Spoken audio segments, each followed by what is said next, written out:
So you can use Microsoft Word's feature to insert equations, and it's available in the Insert tab under the Symbols heading. And you just start typing here, and there are some shortcuts that you can follow. For example, if I use backslash and left arrow, and when I press spacebar, it becomes a left arrow. So let's try something more familiar. How about a square root? So I just type in backslash sqrt without any spaces.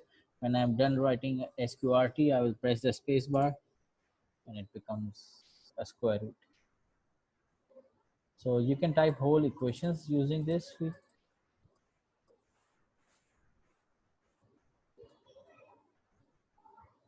So for example, I can use insert equation, and let's just say x equals to y square. So using this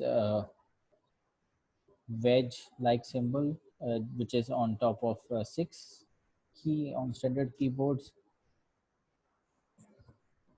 you can write y square minus z, and if you use underscore, it becomes a subscript z1, z2, z3.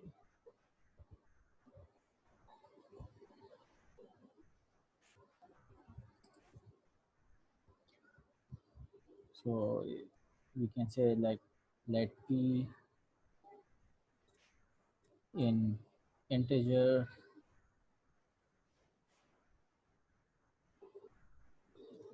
and p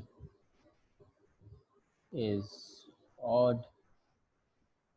It implies, so for imply sign, implication sign, the shortcut key is just a dash followed by the greater than sign, or you can even use 2, or you can even use left arrow. So all these are, oh sorry, right arrow. So all these are shortcut keys for implication sign. So here I'm saying that let p be member of an integer and p is odd. It implies that p square is also odd.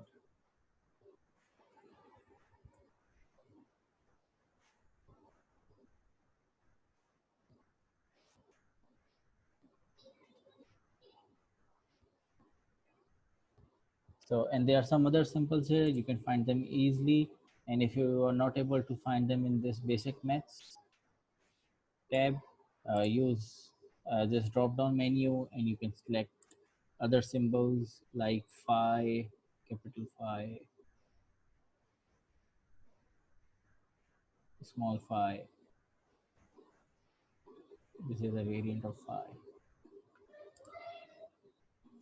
And then you have arrows and other symbols as well.